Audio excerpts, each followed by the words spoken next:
রাতে রাতে আমার প্রিয় পরিবার। তো চলো দেখো, আমার সকালবেলা স্নান করে পুজো টুজো দেওয়া শেষ। এখন আমি তুলসী গাছে জল দিতে যাব। তো চলো ছাদে, আর এদিকে পাখিদের জন্য একটু জল দিয়ে দেব। চলো একদম ছাদে এসে গেছি। আর দেখো এখানে কি রৌদ্র উঠেছে, এদিকে বাতাসও আছে আর এদিকে রৌদ্রও আছে।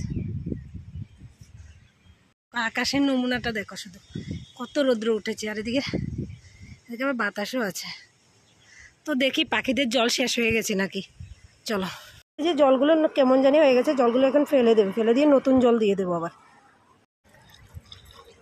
চলো এখানে তুলসী গাছে একটু জল দিয়ে দিই, আর একটা চারা লাগাতে হবে, গাছটা শুকিয়ে গেছে।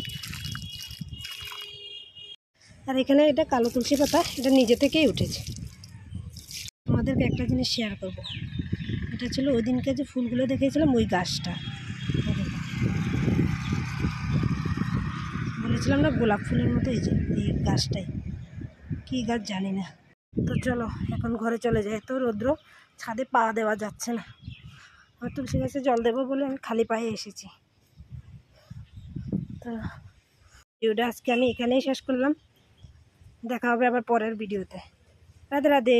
বালতিতে আর একটু জল ছিল, তো ভেবেছি এটাও দিয়ে দিই। আপনারাও আপনাদের ছাদে এরকমভাবে জল দেবেন।